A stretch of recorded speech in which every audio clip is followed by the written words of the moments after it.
Good morning. Fusion solar technology సమర్పిస్తున్న business breakfast షోకి స్వాగతం. ఏషియన్ మార్కెట్స్ ఈ మండే మార్నింగ్ పాజిటివ్గా ట్రేడ్ అవుతున్నాయి. గ్లోబల్ స్టాక్స్లో ఒక ర్యాలీ కనిపిస్తుంది. ప్రధానంగా క్రూడ్ ప్రైసెస్లో వచ్చిన బౌన్స్ బ్యాక్ రీబౌండ్ కారణంగా. సో రెండు ప్రధాన క్రూడ్ ప్రైసెస్ కూడా అంటే బ్రెంట్ అలాగే నైమిక్స్ క్రూడ్ రెండు కూడా $32 పైన ట్రేడ్ అవుతున్నాయి. 32.25 సమీపంలో రెండు దాదాపుగా సమాన స్థాయిలో ట్రేడ్ అవుతున్నాయి. సో గతంలో మనం చూసిన $28తో పోలిస్తే ఆల్మోస్ట్ 15% రికవరీ కనిపిస్తుంది. లాస్ట్ టూ డేస్లోనే ఆల్మోస్ట్ ఫ్రైడే థర్స్డే 2 రోజుల్లోనూ స్ట్రాంగ్ రికవరీ చూసాం. సో ఒక బాటమ్ అవుట్ కావడం చూసాం క్రూడ్ ప్రైసెస్. సో దీంతో US stock markets last Friday రోజే స్ట్రాంగ్గా క్లోజ్ అయ్యాయి. S&P 500 2% లాభంతో క్లోజ్ అయింది. అండ్ ఇదే పరిస్థితి ఇప్పుడు ఏషియన్ మార్కెట్స్లో కూడా కనిపిస్తుంది. సో లాస్ట్ 25 డేస్లో అంటే ఈ ఏడాది ప్రారంభం నుంచి first time US markets last week లాభాలతో క్లోజ్ కావడం చూసాం. ప్రధాన కారణాలు ఆయిల్ ప్రైసెస్ రీబౌండ్ కావడం, దీనికి తోడుగా యూరోపియన్ సెంట్రల్ బ్యాంక్ స్టిమ్యులస్ మెజర్స్ను ప్రకటించింది, మరికొంత స్టిమ్యులస్ను ప్రకటించింది యూరోప్ ఎకానమీకి సంబంధించి.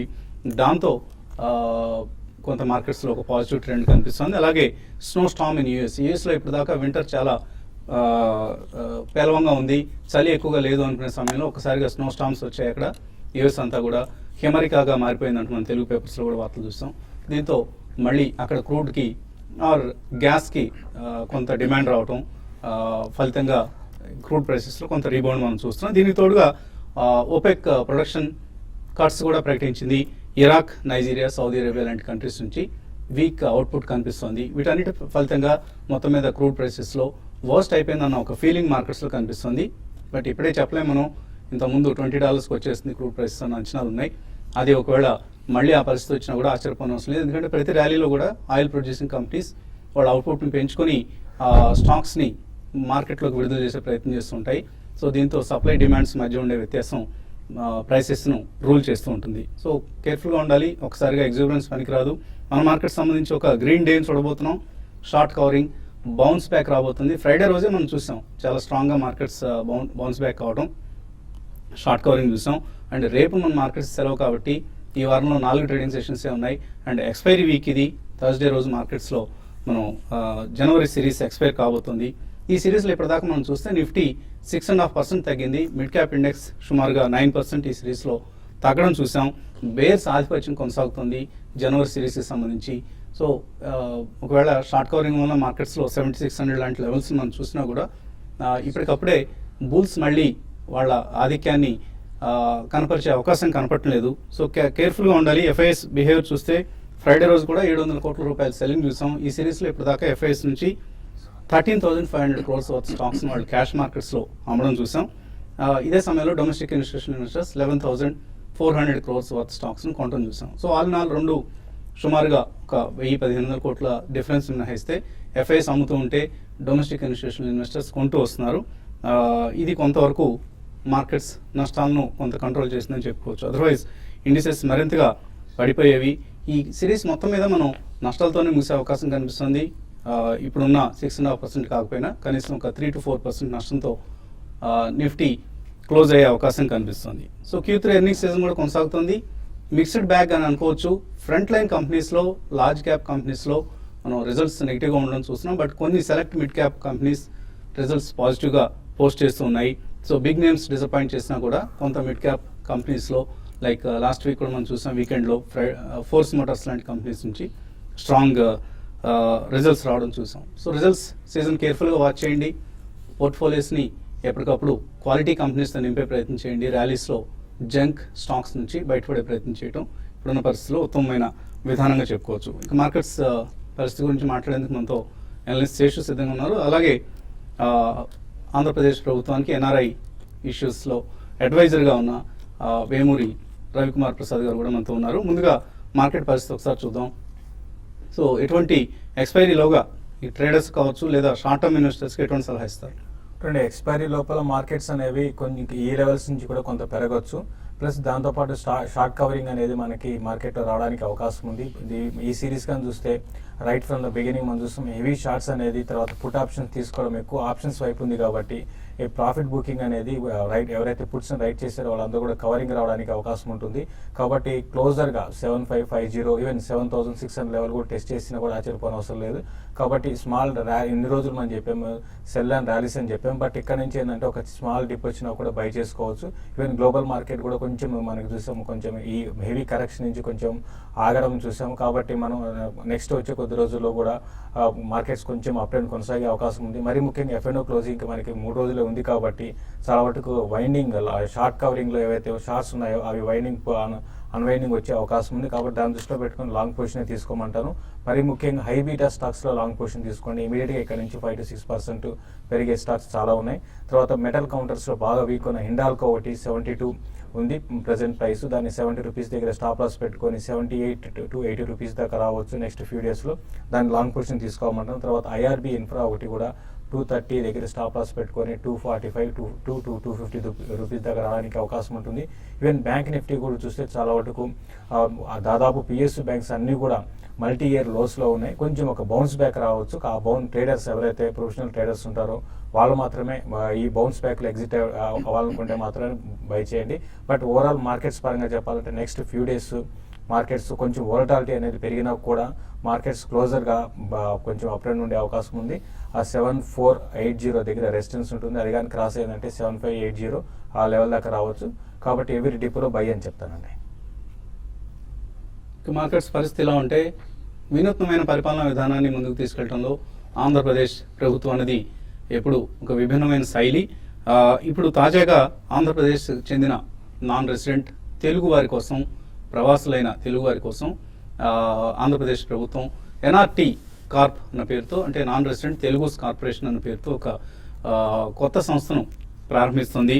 దీనికి మాతృభూమికి దూరంగా నివసిస్తున్నప్పటికీ కూడా పుట్టిన గడ్డను మర్చిపోకుండా నవ్యాంధ్రప్రదేశ్ అభివృద్ధిలో భాగస్వామ్యం కోరుకునే వారందరి కోసం ఆంధ్రప్రదేశ్ ప్రభుత్వం ఎల్లుండి అంటే 27వ తేదీన తిరుపతిలో NRT కార్ప్ను ప్రారంభించబోతోంది. NRT కార్ప్ సంబంధించిన పూర్తి విధి విధానాలు ఎలా ఉండబోతున్నాయి, ఎవరికి ఎటువంటి సర్వీసెస్ అందించబోతుంది, నాన్ రెసిడెంట్ తెలుగుస్కి ఎటువంటి సేవలు అందించబోతుంది, ఈ అంశాలన్నీ మనతో వివరించేందుకు TV5 స్టూడియోలో ప్రస్తుతం డాక్టర్ వేమూరి రవికుమార్ ప్రసాద్ గారు సిద్ధంగా ఉన్నారు.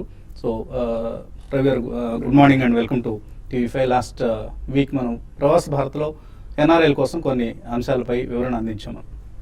ఇప్పుడు NRLకి సంబంధించిన సంబంధీకులు అంటే వారి బంధువులు కావచ్చు, మిత్రులు కావచ్చు, వారి ఆప్తులు కావచ్చు ఇక్కడ ఈ ప్రోగ్రామ్ను వాచ్ చేస్తారు కాబట్టి మళ్ళీ ఉదయం కూడా మిమ్మల్ని ఈ ప్రోగ్రామ్కి ఇన్వైట్ చేయడం జరిగింది. సో ఇప్పుడు ఎల్లుండే సుముహూర్తం NRT కార్ప్ను ఆవిష్కరించేందుకు, అండ్ తిరుపతికి మించిన వేదిక కూడా ఇంకోటి దొరకదు. NRTలందరికీ, ఆ తెలుగు వారందరికీ కూడా అత్యున్నతమైన ప్రదేశం తిరుపతి. సో తిరుపతిలో శుభ ఆరంభానికి సిద్ధంగా ఉంది NRT కార్ప్. ఆ రోజు ఎటువంటి ఏర్పాట్లు చేస్తున్నారు? దట్ ఈస్ కరెక్ట్ అండి. తిరుపతి గురించి చెప్తుంటే దాని గురించి చెప్పాల్సిన విషయం ఒకటి ఉంది ఇక్కడ.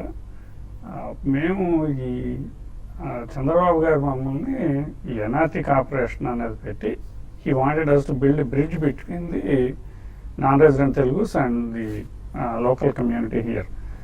ఇదేంటంటే హిస్టారికల్గా మీరు ఎట్లా చేస్తారు, మేము ఎట్లా చేస్తాం అంటే we kind of get hurt because we always feel that we are a natural extension of the community here. So మీకు ఏమి కావాలో ముందు కనుక్కోండి, చూడండి అన్నారు. So when we interviewed a lot of people from different countries, number one request that came was that we wanted to have access to Tirupati. So Tirumala దర్శనం అనేది మీకు ఎక్కడున్నా కూడా తిరుమల వచ్చి స్వామివారి దర్శనం చేసుకోవాలనేది ఫస్ట్ విషయం అవుతుంది బహుశా. That is right. Okay. So Chandrababu గారు he gave us the biggest gift that any chief minister had ever given to the non-resident Telugus. So దీంట్లో మనం ఆ బ్రేక్ దర్శనాలన్నిటికీ మాకు అవకాశం కల్పించారు అన్నమాట. సో NRTలు ఎవరైనా రాగానే వారికి తిరుమల దర్శనం సులభంగా ఇటే జరిగిపోయేలాగా రాష్ట్ర ప్రభుత్వం ఏర్పాట్లు చేస్తుంది. విత్ ఇన్ సర్టన్ లిమిటేషన్స్ అండి. నెంబర్స్ ఉంటాయి. First come first served. You don't need any recommendations and you can log into the apnrt.com website and you can actually book your opening. Okay. And if it is open, you can print out the ticket and actually come directly to the NRT counter and they will take care of it for you. మీరు తిరుమలలో ఒక NRT కౌంటర్ని ఏర్పాటు చేయబోతున్నారు. That is correct. Already ఏర్పాటు చేశారా ఈ corporation? Already మేము యాక్చువల్గా వాళ్ళు ఎవరు వస్తారు అనేది మాకు వాళ్ళు రాకముందే తెలుస్తుంది. మా coordinator he will be in constant touch. Okay. So lot of them we actually pick them up from the airport, take them up, Mhm. get it done and bring them down and send them off అన్నమాట. Okay. And Tirumala దర్శనానికి కాకుండా తిరుమల దర్శనం అనేది anyway take it for granted అన్నట్లుగా రాష్ట్ర ప్రభుత్వం ఏర్పాట్లు చేసింది. ఎన్ఆర్ఐలు ఎవరు వచ్చినా కూడా వెంటనే దర్శనం అయిపోయేలాగా వారి షెడ్యూల్స్ ఉంటాయి. అలాగే మీరు అన్నట్టుగా ముందుగా బుక్ చేసుకోవాల్సిన అవసరం కూడా ఉంటుంది. Mhm. అది కాకుండా ఎన్ఆర్టీ కార్ప్ ఎటువంటి విభిన్నమైన సేవలను ఎన్ఆర్ఐల కోసం అందించబోతోంది? వాళ్ళ లైఫ్ ఈజీ చేయడానికి మీరు ఎటువంటి సేవలు అందించబోతున్నారు? అంటే ఇప్పుడు ఎన్ఆర్ఐలకి చాలా ప్రాబ్లమ్స్ ఉంటాయండి. కానీ అవన్నీ సాల్వ్ చేయడం మన గవర్నమెంట్ పర్వ్యూలో ఉండవు. ఎందుకంటే వాళ్ళ host country systems take over. Especially in Western countries, if you get into trouble, the host country has better systems than what we can execute from here. ఓ, అందుకని మేము అనుకున్నది ఏంటంటే let's make their life comfortable when the visit India అనుకున్నాం. And of course we will provide some services outside also. కానీ NRT కార్పొరేషన్కు ఉన్న strength ఏంటంటే we are going to attend to their needs when the come to India. ఇది మేము వాళ్ళందరిని అడిగాం ఏమేం కావాలి మీకు అని.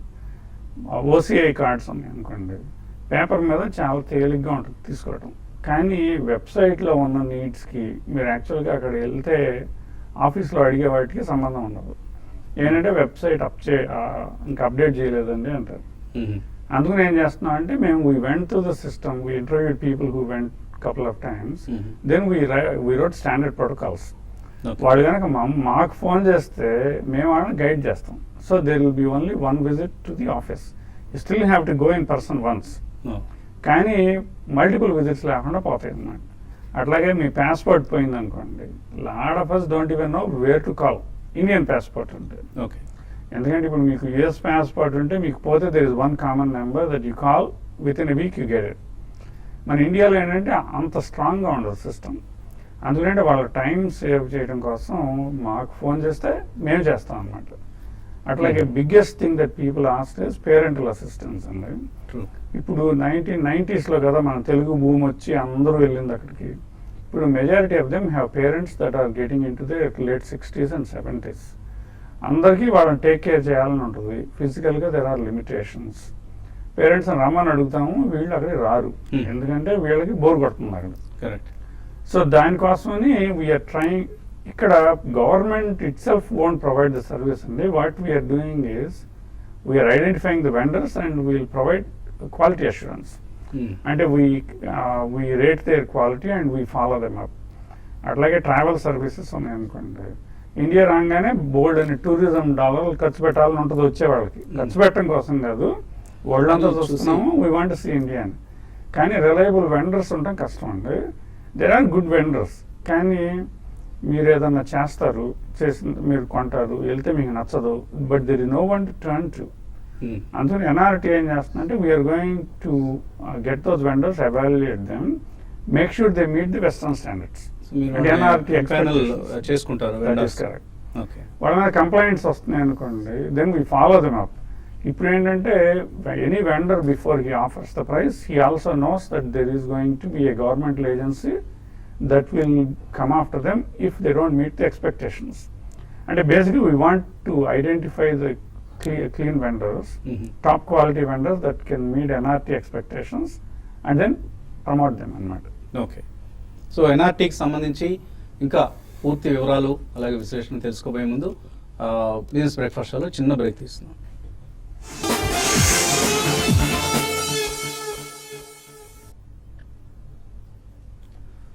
ఫ్యూజన్ సోలార్ టెక్నాలజీ సమర్పిస్తున్న బిజినెస్ బ్రేక్ఫాస్ట్ షోకి తిరిగి స్వాగతం. ఆంధ్రప్రదేశ్ రాష్ట్ర ప్రభుత్వం ఎల్లుండి ప్రవేశపెట్టబోతున్న AP NRT corp, Andhra Pradesh non resident Telugus corporation సంబంధించిన వివరాలు అందించేందుకు AP NRIs affairs advisor doctor Vemuri Ravikumar Prasad ప్రస్తుతం స్టూడియోలో ఉన్నారు. సో రవి గారు, మీరు స్వతహాగా డాక్టర్, గ్యాస్ట్రోఎంట్రాలజిస్ట్, యుఎస్లో ఆ ప్రాక్టీస్ని కామా పెట్టారు, ఫుల్ స్టాప్ పెట్టి ప్రస్తుతానికి ఆంధ్రప్రదేశ్కి తిరిగి ఇచ్చేశారు. ఆంధ్రప్రదేశ్ రాష్ట్ర ప్రభుత్వానికి ఎన్ఆర్ఐ అడ్వైజర్గా మీకు ఒక పదవి చంద్రబాబు నాయుడు గారు ఇవ్వడం జరిగింది. సో ఏపీ ఎన్ఆర్టీ కార్పొరేషన్కి అసలు ఎటువంటి ఇన్ఫ్రాస్ట్రక్చర్ ఉంది? ఎందుకంటే కొన్ని లక్షల మంది, 6 కోట్ల మంది ఉన్నారేమో మొత్తం ప్రపంచవ్యాప్తంగా. బహుశా 40 million అంటే 4 కోట్ల మంది ఎన్ఆర్ఐస్ ప్రపంచవ్యాప్తంగా ఉన్నారు. Non resident Telugus. సో వీళ్ళందరికీ అవసరమైన సేవలు అందించేందుకు మీకు ఎటువంటి ఇన్ఫ్రాస్ట్రక్చర్ రాష్ట్ర ప్రభుత్వం ప్రొవైడ్ చేస్తుంది?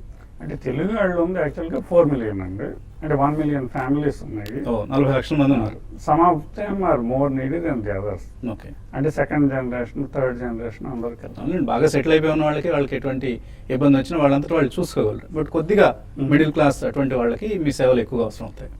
ఆయన కాదండి, ఇప్పుడు you can be very rich in America, but when you come here You are as good as any. Okay. It has nothing to do with the money అన్నమాట. ఓకే, అక్కడ ఏంటంటే కొన్ని రోజులు ఉన్న తర్వాత you get use to a system. అక్కడ system ఏంటంటే you do something and for every action there is the reaction. So you and it is predictable. సో మీరు ఒక పని చేశారు, ఏదైనా అడిగారు అనుకోండి, మీకు విత్ ఇన్ ఎ మినిట్లో ఒక రెస్పాన్స్ వస్తుంది, నెక్స్ట్ డే ఒకటి వస్తుంది, నెక్స్ట్ వీక్ ఒకటి వస్తుంది, and either it gets done or it gets turn down. అదేంటి ప్రిడిక్టబుల్గా ఉంటుంది. మనకి ఇండియాలో అట్లా ఉండదు.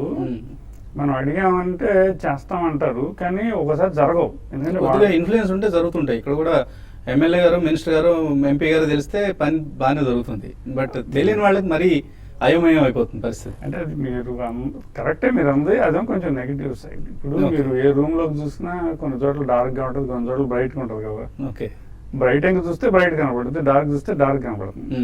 నేను నోటీస్ చేసింది ఏంటంటే మాకు కొన్ని మిస్పర్సెప్షన్స్ ఉన్నాయండి. అక్కడ అమెరికాలో ఉండే వాళ్ళకి ఇండియాలో వాళ్ళు పనిచేయరు, కాళ్ళు పైన పెట్టి కూర్చుంటారు. నేను గవర్నమెంట్లో ఈ గత 4 నెలల నుంచి చూస్తున్నాను కదా, they put ups in hours.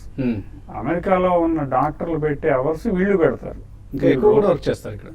చేస్తారండి. కానీ number of request that come to their table are just unbelievable అన్నమాట. ఇక్కడ పాపులేషన్ ఎక్కువ కావడం అనేది ప్రధానమైన సమస్య, అందరికీ తెలిసింది, అందులో ఎటువంటి డౌట్ లేదు. వర్క్లోడ్ అన్ని డిపార్ట్మెంట్స్కి వర్క్లోడ్ చాలా ఎక్కువగా ఉంటుంది.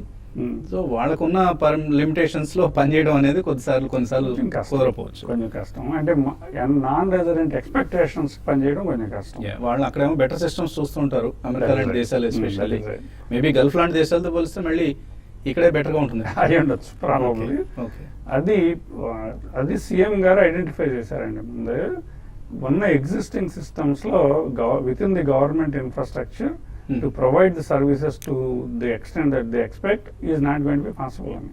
అందుకనే ఈ ఎన్ఆర్టీ కార్పొరేషన్ అనేది వేరే పెట్టమన్నారు. అంటే ఇప్పుడు ఎన్ఆర్టీ కార్పొరేషన్ లో మెంబర్షిప్ తీసుకోవాలి తప్పనిసరిగా. మీ సేవ, మీరు అందించే సేవలు తీసుకోవాలంటే apnrt.com కు వెళ్ళి రిజిస్టర్ చేసుకోవాలి వాళ్ళు. That is correct. Membership is an must అండి.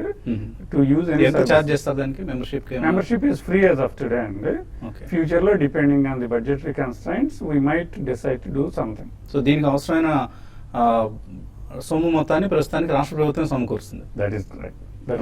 It's a completely government sponsored organization. మీకు ఎంతమంది స్టాఫ్ ఉన్నారు? ఎక్కడెక్కడ విభాగాలను ఏర్పాటు చేయబోతున్నారు? మనకి యాజ్ ఆఫ్ టుడే 7 ఉన్నారండి. అంతే. కానీ once the corporation comes it can go up to 30. 40 లక్షల మంది సభ్యులుగా జాయిన్ అయ్యారు అనుకోండి మీ దగ్గర. వీరందరికీ సేవలు అందించేందుకు మీకు చాలా ఇన్ఫ్రాస్ట్రక్చర్ కావాల్సి ఉంటుంది. 400 people కావాలి కనీసం. అంటే మేము నోటీస్ చేసింది ఏంటంటే typical non resident Telugu only 10% need anything in India అండి. ఆ 10% లో they may need the service only once or twice an year. ఇదంతా మన సర్వే రిజల్ట్స్, నేను అందాజుగా చెప్పటం కాదు. దాన్ని బట్టి we calculated that we are going to need 40 people call centre once it matures. అదేంటంటే we tied it to the membership level అన్నమాట. CM గారు ప్రామిస్ చేశారు, నీకు ఎన్ని రిసోర్సెస్ కావాలంటే అన్ని రిసోర్సెస్ ప్రొవైడ్ చేస్తాం. But shows more organised and. So దీనికోసం ఒక సాఫ్ట్వేర్ లాంటిది డిజైన్ చేసుకున్నారా? మనకి ఆల్రెడీ ఉందండి. apnrt.com పోర్టల్ అడ్మినిస్ట్రేటివ్ పోర్టల్ వేరే ఉందండి. దాంట్లో మాకు ఎగ్జాక్ట్గా ఎంతమంది జాయిన్ అవుతున్నారు, ఎన్ని రిక్వెస్ట్లు పెడుతున్నారు, ఏ రిక్వెస్ట్ని 24 hours లోపల అటెండ్ అవ్వట్లేదు, ఇవన్నీ తెలుస్తాయి. ఈ స్టాండర్డ్ ఆపరేటింగ్ ప్రొసీజర్స్ అనేది పెట్టిన తర్వాతే ముందు లాంచ్ చేస్తున్నాం అన్నమాట. సో ఎక్కడ వస్తుంది ఈ కాల్ సెంటర్? విజయవాడలో పెడుతున్నారా? కాల్ సెంటర్ గంటపై విజయవాడ అండి. ఓకే. సో దానికోసం ఒక స్థలం అంతా ఎంపిక చేయడం జరిగింది.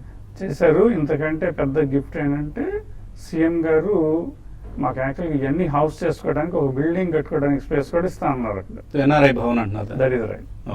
సో ఎంత వైశాల్యంతో వస్తుంది ఇది ఎన్ఆర్ఐ భవన్? అది దాంట్లో మల్టిపుల్ కంపోనెంట్స్ ఉన్నాయండి. ఫస్ట్ ఫ్లోర్ లో మన సర్వీసెస్ ఉంటే, సెకండ్ ఫ్లోర్ లో ఇంటర్నేషనల్ ఇన్వెస్ట్మెంట్ డెస్క్ అనుకుంటున్నాము. తర్వాత 3-4 floors ఆర్ ఫర్ ఆఫీసెస్ అన్నమాట. తర్వాత 3-4 floors మేనేజ్ అకామిడేషన్ అంటున్నాం. అంటే ఎన్ఆర్ఐలు వస్తే హోటల్ కూడా వెళ్ళాల్సిన పని లేకుండా రావచ్చు అన్నమాట ఇక్కడికి. Of course there'll be a charge, but it is going to be to western standards. Then there'll be couple of restaurants. అంతా కలిపి we're thinking about 2 million square feet. 2 million square feet చాలా పెద్ద భవనం రాబోతుంది.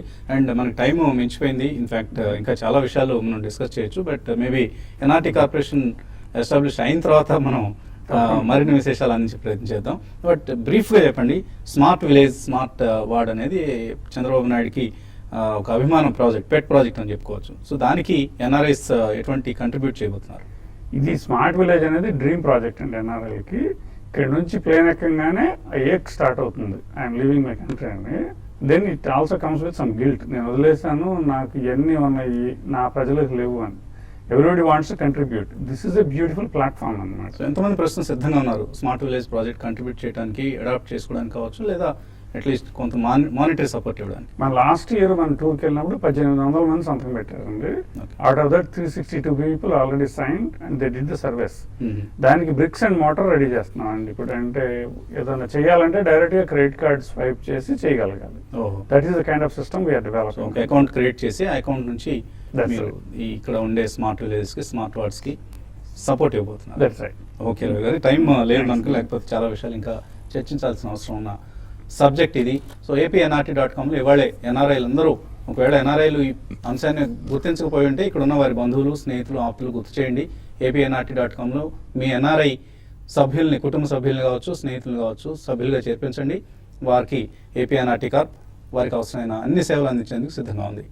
దీన్ని ఎల్లుండి 27వ తేదీన తిరుపతిలో ముఖ్యమంత్రి చంద్రబాబు నాయుడు ప్రారంభించబోతున్నారు. ఇక అలాగే TV5 ICICI ప్రుడెన్షియల్ సంయుక్తంగా నిర్వహిస్తున్న ఇన్వెస్టర్ సమిట్స్ రాజమండ్రిలో వచ్చే శనివారం, అంటే ఈ శనివారం కాదు, తర్వాత వీక్ శనివారం, అలాగే ఆదివారం విశాఖపట్నంలో నిర్వహించబోతున్నాం 30, 31 తేదీల్లో. సో రాజమండ్రి, విశాఖపట్నం నిర్వహించే ఈ సదస్సులో పాల్గొనాలి అనుకునే వాళ్ళు ఇక్కడ డిస్ప్లే చేసిన నెంబర్స్ కాల్ చేసి మీ పేర్లు రిజిస్టర్ చేసుకోండి. సో దట్ మాకు ఒక ఐడియా వస్తుంది ఎంతమంది పార్టిసిపేట్ చేయబోతున్నారని. మీకు అవసరమైన అన్ని ఏర్పాట్లు చేసేందుకు మా టీం సన్నద్ధం అవుతుంది.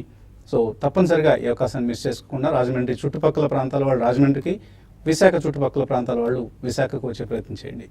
మధ్యాహ్నం స్మార్ట్ ఇన్వెస్టర్లో మళ్ళీ కలుద్దాం.